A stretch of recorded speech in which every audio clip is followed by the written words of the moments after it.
So, as the mainstream media here in Canada and particularly in the United States too, still want to cheerlead for a disastrous war in Ukraine, um, take a moment to remember that back in 2014, even MSNBC called out the corruption and the scandal of the neo Nazis in Ukraine.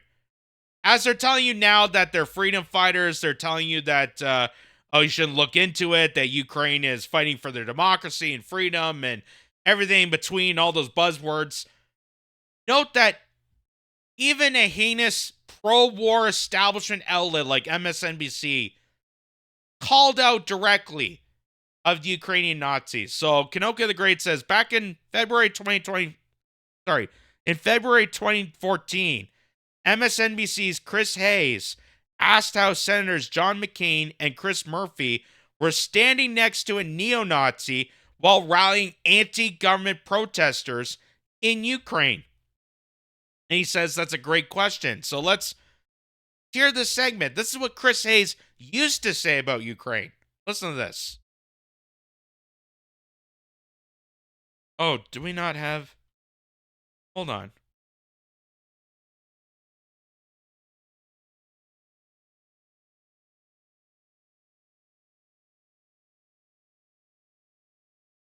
Oh, is this not working?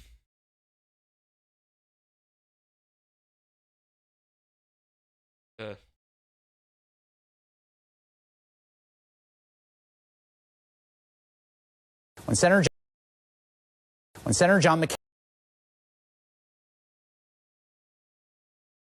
McCain and Senator Chris Murphy went to stand with these protesters in December, they stood next to this guy, who is an opposition leader and who also happens to lead Ukraine's right-wing nationalist party, Svoboda. They were also first registered as a neo-Nazi party, and they're in the streets right now, shooting at police. You know what arguably could be called naive? Going on stage at a Ukrainian opposition rally and not realizing you're standing next to a man who heads Ukraine's right-wing nationalist party, a party that was first registered as a neo-Nazi party, which is exactly what John McCain did back in December when he stood next to Ola Chuknabak, the leader of Ukraine's Svoboda party, which, according to the New York Times, traces its roots to the Ukrainian partisan army of World War II, which was loosely allied with Nazi Germany. Senator Chris Murphy was there too, we should note, but he also didn't call the president naive. Now, with Ukraine's President Yanukovych being ousted over the weekend, now facing mass murder charges, the guy that stood next to McCain a couple of months ago, who once said Ukraine was run by a, quote, Jewish Russian mafia, is now, according to the Financial Times, one of 5 contenders to head up that country's government. So he said that back in 2014. And now, if they said that today, they'd be congratulating that guy for being a freedom fighter. They'd have Jon Stewart pin a medal on a Nazi, a Jewish comedian. A Jewish comedian of The Daily Show would be pinning a medal on someone like that. Back in 2014, it's okay to call out neo-Nazis. It was okay to admit that Ukraine had a huge right-wing white supremacist problem. Now, because of us egregiously going after Russia and using them as cannon fodder, oh, now they're heroes. Azov Battalion are a bunch of heroes. So, Glenn Greenwald states, if he said any of this now, he'd be branded a Kremlin propagandist and instantly fired by MSNBC. That neo-Nazis like Azov Battalion had major power in Ukraine and was the Western consensus until February 2022, when it became prohibited to say this and Azov became revered heroes. So, everybody knew about this. Everybody knew that mention about Ukraine. They knew how corrupted it was. They knew that was the most corrupted nation in Eastern Europe. They knew that was filled with a bunch of neo-Nazis. They knew about the propaganda stunt. They knew about overthrowing Yanukovych and installing a puppet government. They were calling this out on a pro-war network. MSNBC called this out in 2014. that same network would then tell you today that John McCain is a hero because he stood with freedom fighters that were going after the outrageous Russia. Why did they change the tune? Because now they had Russiagate under their belts. Now they could tie the Russian conspiracy to Donald Trump. And they used that for many, many years to build up our hatred towards Russia, to allow this war to go, to ignite a war with Russia, to fight Russia over there so we wouldn't have to fight it over there. That's what Adam Schiff said in Congress. And that built the way. Even though people like Chris Hayes, who is the geek of MSNBC, and I'm still surprised that he's still hired on. I really like to know what kind of ratings this guy gets. But even a schmuck like him knew about this. That he said on air, on television, that there were neo-Nazis. That guy was part of a militia that was using to kill police officers that were killing civilians. They knew. They knew this from 2014. But they immediately changed their tune. Why? Because they knew how profitable it was. They knew that they could use this against Donald Trump. They knew that they could use this politically. And they try to censor out people that reminded you of this. People like Jeffrey Sachs, John Mearsheimer, Noam Chomsky, Aaron Mate, Max Blumenthal, Kit Klarenberg. All these different people have constantly reminded you about this. And they've been shunned out since February 2022, being called Russian propagandists. Why? Because they wanted to build up this war. They knew what they were doing. They knew that they were neo-Nazis, and they allowed it to happen. This is The Guardian. This is The Guardian from 2015. Welcome to Ukraine, the most corrupted nation in Eastern Europe. While the conflict with Russia heats up in the east, life for most Ukrainians marred by corruption so endemic that even hospitals appear to be infected. Can anyone clean the country up? They knew how bad it is. They knew that Ukraine is not a democratic nation. That the democracy we overthrew to install a dictator. That we're the ones apprehensively responsible for destroying Ukraine. Not Russia, we are. And that's why it is a shock and a miracle that Donald Trump is going to hopefully lead the way to some sort of peace agreement. While the rest of the European nations and Canada continuously beat down the war drums. We're supposed to be peacekeeping nations, by the way. We're supposed to be peacekeepers, and yet we're more bloodthirsty than the United States. Keep that in mind. This is from The Nation. This is back in 2016. Congress had removed a ban on funding neo-Nazis from its year-end spending bill. Under pressure from the Pentagon, Congress has stripped the spending bill of an amendment that prevented funds from falling to the hands of Ukrainian neo-fascist groups. I wonder why. I wonder why they would flip the script around to say it's okay to fund a bunch of neo-Nazis. I thought Nazis were bad. I thought we wanted to punch a Nazi. I thought, we were trying to track down all the Nazis here in America and here in Canada. All the crazed criminals that are roaming the streets, anti-vax and avoiding government mandates, those Nazis. But it's okay to give it to legit Nazis, ones that actually kill people and mass slaughter on the regular. That's from 2016. So everybody knew about this. But then they want to memory hole this. They want to memory hole all the history and completely wipe away the fact that this was preemptive war, that this was built up and manufactured for over a decade. So that you're convinced that Russia is the aggressor. Why? Because they've always wanted to go to war with Russia. They just need some excuse to get us there. And they were going to use Ukrainians as the cannon fodder, as the pawns. And now that more and more Ukrainians are dying off and we completely disparaged that nation and revealed the money laundering scheme that's cultivated this war into, that's why Donald Trump is calling for a peace deal. He's saying that he wants the killing to stop, as our country, like here in Canada, wants it to continue on. We're pledging more and more of our tax dollars to continue on this war. So, here's also our Canadian outlet. This is City News reporting this. This is back in, I think, 2021 or 2020 when they released this. So, even as early as that, they were telling Canadians that Ukraine is a corrupt nation. We were training with the Azov Battalion. Azov Battalion is a known white supremacist group. And the troops over in Ukraine that were training alongside the Nazis were telling the parliament that these are white supremacists, that these people are going to be destructive. And parliament turned their backs on their troops. Listen to this.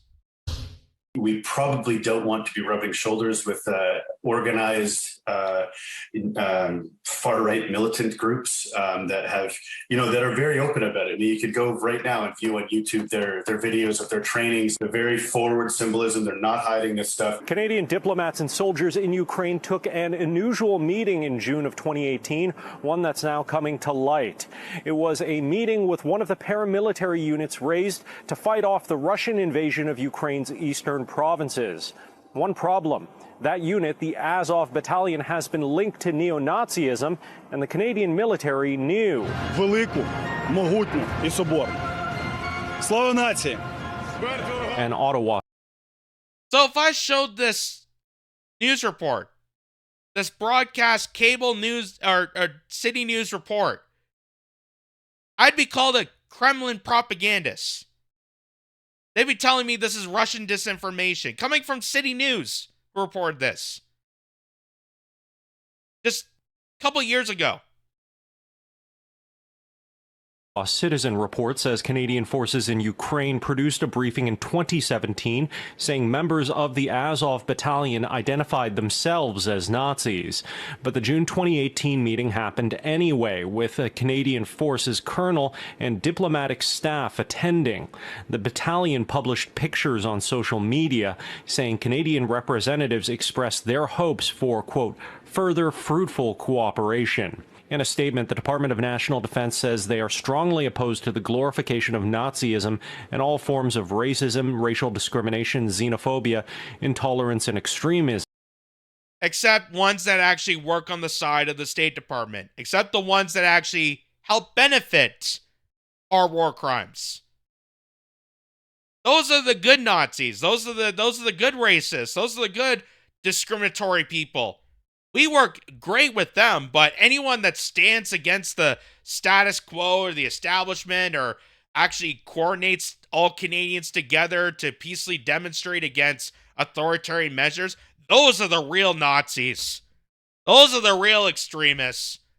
The ones with bouncy castles and laughing and singing the national anthem and hugging each other. Those are the real criminals. But it's okay to fund a bunch of murderous thugs that are openly violent, that are openly racist, that are white supremacists to the bone. Again, it's amazing that in just a short time span, they were reporting this on the regular, telling you directly that we were involved in training a bunch of neo-Nazis. Now we're telling you that those neo-Nazis are a bunch of freedom fighters. It goes to show you how manufacturing consent really works. That we're able to call a bunch of legit Nazis and glorifying them as heroes. So we can manufacture consent for you to be angry at Russia. That we continue on this war, because as Julian Assange reminds us, the point of these wars is not for anyone to win or for any resolution to break out. It's for continuous opportunity, that there's more money laundering, so that the military contractors get a bigger slice of the pie so that they could break up Ukraine and Russia and sell it off to BlackRock and Vanguard and State Street. That corporations can decimate and steal natural resources from these areas. Adding, our official position remains that we are not, nor will we be providing support to Azov and affiliated entities. Brad Galloway with the Center for Hate, Bias, and Extremism has studied the Azov Battalion. He says that while some neo-Nazi groups prefer to be discreet with their imagery, the Azov Battalion is more forthright. German news found members of the unit sporting SS symbols and... Even when they state, yeah, they're not very secretive about it. Most Nazi groups like to hide their deflammatory flags and want to hide their identities. No, these are very out, open, and proud. Even with that, they're directly telling you they're Nazis. We have now become so blinded that we're still continuing support for them. Justin Trudeau offering $5 billion more to the Azov Battalion. More to these Nazis. More. As they're openly telling you that they're murderous thugs. They're not heroes. They're not defending the country. They're not defending democracy. They're opposed against democracy. They're the ones that are threatening their own people. Which is why Russia came in, because they were threatening the people of the Donbass region and Donetsk and Crimea. That's why this war exists. Also, the expansion of NATO. Also, he just wanted to go to war with Russia ever since the end of the Cold War. All this history that's been left out. And they purposely lied to you. And still continue to lie to you. But it's amazing that just a couple of years ago, they're able to show this. That Chris Hayes was able to openly state and point the finger at John McCain and Chris Murphy for standing with a neo-Nazi. They're not saying that. They wouldn't say that today. They'd be congratulating the neo-Nazi. Swastikas, and Azov prominently places the wolf's hook and black sun, two symbols favored by the Nazis, on its crest. Maybe there's a wing of them that want to tone it down a little bit so it's playable in North America. You know, that could be one aspect of it, but I think with the way they're doing things over in Europe, I think it's as advertised. Galloway says what concerns him most is the Canadian government underestimating the reach of groups like the Azov Battalion. Similar to Canadians who join ISIS, Galloway warns that...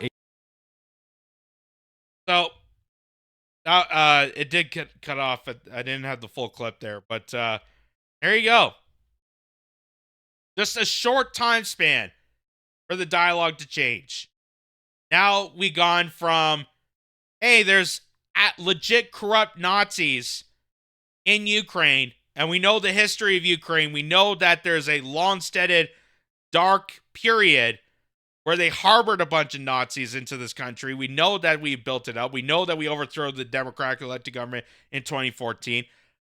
All that got wiped away. And they keep telling you and keep repeating and reiterating and scolding you and mocking you and saying that, no, Russia was the one that came in. Russia is the one that's the terrorist op. Russia needs to be reckoned with. And that's where you get our own politicians here in Canada screaming at the top of their lungs and staring you down that you got to siphon out more of your tax dollars, print out more money to serve the needs of them and not your own people. Justin Trudeau looked in the eyes of a veteran. Looked into the eyes of a veteran and said that you are a cost burden to this country. Oh, we don't have the resources to serve you, but we could print out as much money as possible to a corrupt nation like Ukraine.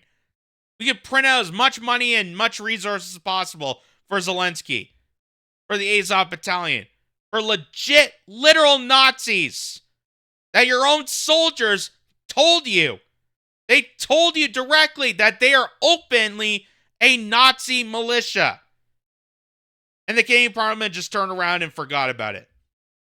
they went ahead anyway. Why? Because they're a bunch of war criminals.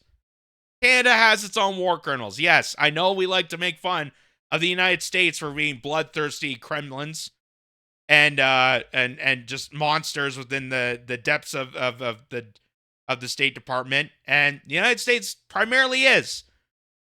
But considering that Donald Trump is being the voice of peace at this point, and Canada is refusing that opportunity, refusing to do that, going down a further destructive path, it just shows how wild this is. That we're the peacekeeping nation, and we're deciding to beat further down the war drums with more blood on our hands than actually being the peacekeepers and finding a way for prosperity for both Ukraine, Russia, and the general public as a whole. Because all the NATO nations that have been siphoned into this are also feeling the burden of this war. I'm really just incredible.